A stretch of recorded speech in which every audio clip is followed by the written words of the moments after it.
Hey, how's it going guys? Nate here with the Fallout 4 Vault Tec Workshop DLC review. Vault Tec is Fallout 4's third and final workshop-focused DLC, coming out to about $5, or if you have the season pass, free, because you already paid for it. So what does Vault Tec have to offer?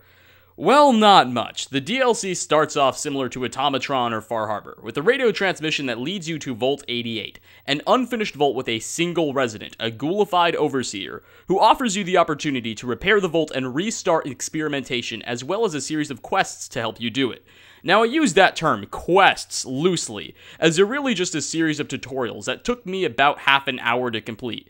Thankfully, this tutorial quest line is completely optional, as you can just immediately kill the Vault Overseer as soon as you see her, and steal the schematics off of her body, which will give you access to all of the building materials and experiments straight away.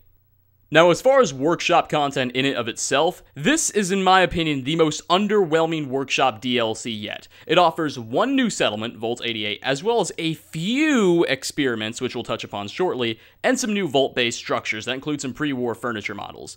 Now, there isn't much to be said about the new structures it offers, as there are even some mods that add in most of them anyway, and they're rather limited in situational practicality, you know? Contrary to what we had hoped, there's only one vault you can build in, so if you want to put any of these vault-based structures or buildings elsewhere in, say, the castle, it looks a bit funny. The experiments, however, are a bit interesting at first. They offer some unique animations and bonuses to your settlements and your character itself if you choose to partake in them. But other than that, they're rather mundane and limited. I was hoping for dozens and dozens of experiments that could be endlessly tweaked, boasting infinite results with lasting effects. What we got was maybe 6 experiments that could be tweaked to boast slightly different results, and you'll quickly run through all of them and find yourself looking for more only to realize, oh, this is it. And that's not something you want to say when you're dealing with a new piece of content.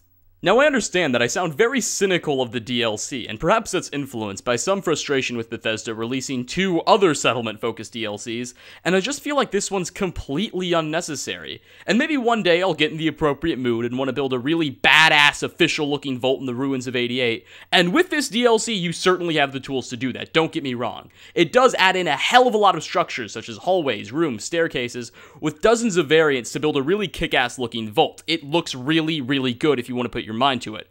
However, if that's not something you're interested in, then this DLC really just isn't worth buying.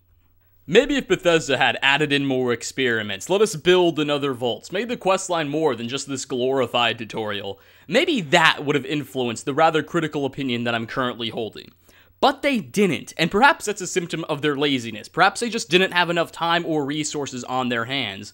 But overall, I do feel as though there was an opportunity to make something significantly better out of this DLC that Bethesda, for whatever reason, just didn't or couldn't capitalize on. So do I recommend this DLC to the average person? No, not at all. In fact, if you're not bent on specifically building a cool, official-looking vault, you probably won't even notice that this DLC exists, which poses a huge problem. This DLC, Vault Tec, is marketed towards a very small minority of players, and I don't think that's the right approach for Bethesda, or any other game developer for that matter, to try and take with DLC pieces of content. So I'm heavily critical of this DLC. I feel like it was unnecessary, they took the wrong directions with it, and when they had a good opportunity to do something right with this and expand it, they didn't. But even after reviewing this DLC, I still maintain a rather optimistic attitude toward the future, and that's not to be attributed to the content this DLC provides, but the peace of mind in knowing that this is Bethesda's final Settlement Mode DLC, and we can start anticipating Nuka World and whatever else Bethesda holds for us in the future. Judging by the fact that a lot of other people appear to share similar criticisms, I think Bethesda is going to take that feedback into account and try not to do the same thing in their next title. So whether that be The Elder Scrolls 6 or whatever else Bethesda chooses to do next, perhaps they'll take a different avenue with DLC that time.